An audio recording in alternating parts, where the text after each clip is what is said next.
Welcome to candid colours.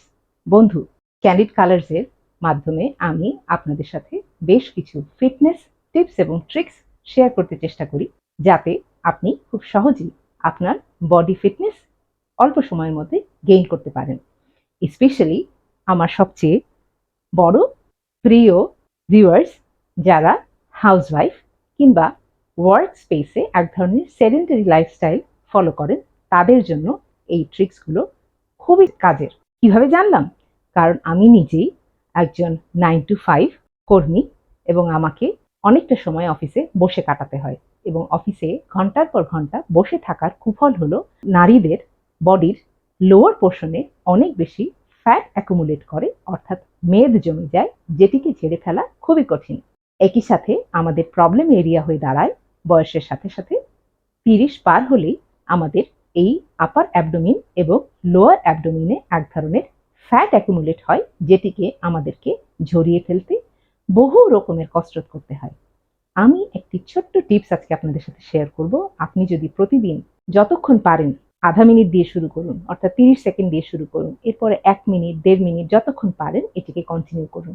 প্রতিদিনের রুটিনে যদি একবার কিংবা একাধিকবার, 2বার, 3বার, যতবার পারেন, যখন যখন ব্রেক পান, তখন তখন যদি এই ছোট্ট এক্সারসাইজটি করেন, তাহলে দেখবেন খুব সহজে আপনি আপনার এই অ্যাবডোমিনাল যে ফ্যাট রয়েছে এটিকে ঝরিয়ে ফেলতে পারবেন। তো বন্ধু, চলে আসি পোস্টটিতে।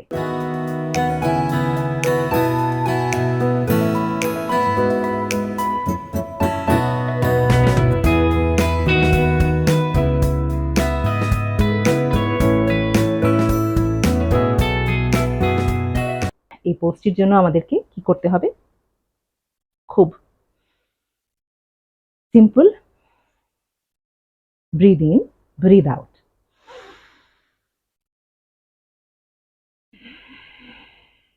মনে করিয়ে দিচ্ছি, ইনহেল করবেন যখন, অর্থাৎ যখন ব্রিদ ইন করবেন, নিঃশ্বাস যখন ভিতরে ঢুকবে, তখন যেন আপনার এই অ্যাবডোমিনাল এরিয়া সামনের দিকে এগিয়ে আসে, এবং যখন এক্সহেল করবেন, নিঃশ্বাসকে বের করে দিবেন, তখন যেন আপনার পেটের এলাকা ভিতর দিকে ঢুকে যায়, অর্থাৎ পেটের চামড়া যেন পিঠকে ছোঁয়ার চেষ্টা করে, এমনভাবে ব্রিদিং এক্সারসাইজটি করবেন। শুরু করব পোজটি।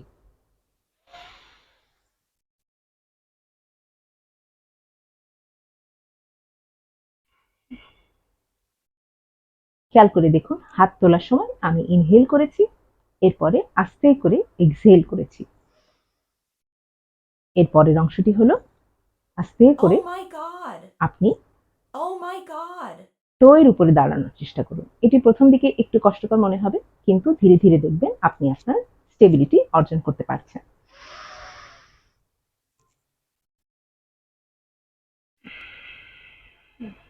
যতখানি স্ট্রেচ করা সম্ভব বডিকে স্ট্রেচ করুন।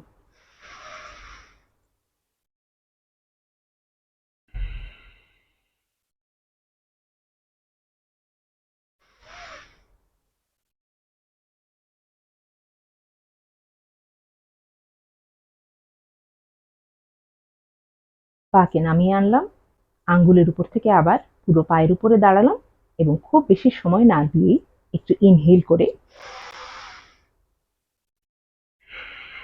এক্সহেল করতে করতে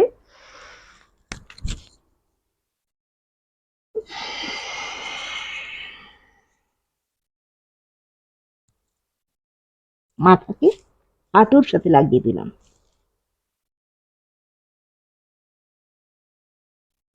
হাত ফ্লোরে থাকবে।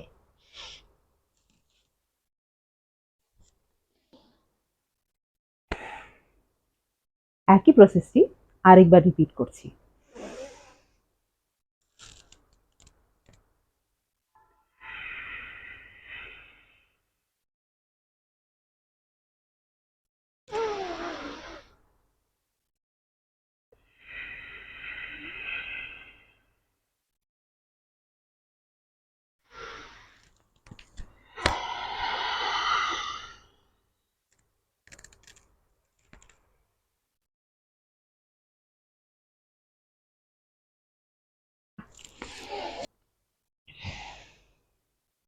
বন্ধু, এই একই পোজটি রিচ করতে আপনাকে কয়েকদিন প্র্যাকটিস করতে হতে পারে।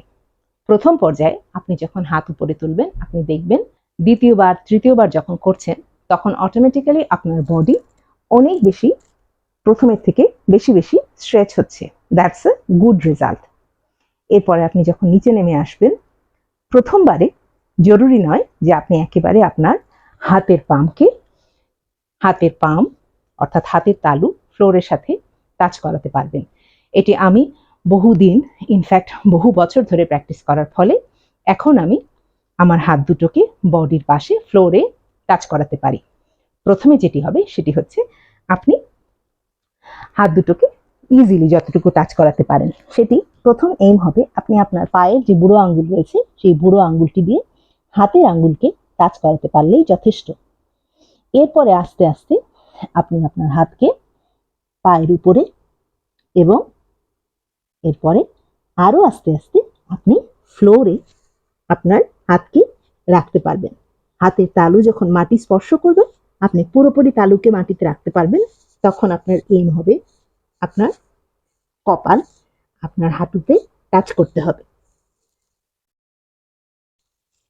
আপনার হাইটের উপর ডিপেন্ড করবে যে আপনি আপনার নাক কিংবা কপাল আপনার হাঁটুতে টাচ করাতে পারছেন। তো বন্ধু, যোগা আমাদের এক ধরনের লাইফ লেসনও দেয়। সেটি হলো আপনি যখন এই প্র্যাকটিসটি করবেন, আপনার প্রতিদিনের প্র্যাকটিস আপনাকে আগের দিন থেকে কিছুটা এগিয়ে দেবে। প্রতিবারের এই স্টেপের প্র্যাকটিস আপনাকে আগের বারের প্র্যাকটিস থেকে কিছুটা এগিয়ে দেবে। That's a progress in itself. অর্থাৎ আপনি আপনার নিজের লাইফ লেসনও পাবেন যে সম্পূর্ণ অ্যাচিভমেন্ট আপনি একবারে পারবেন না।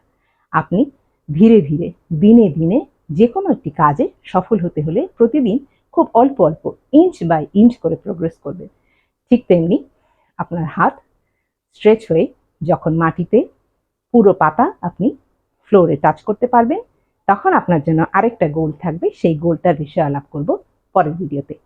ভালো থাকবেন বন্ধু, বাই।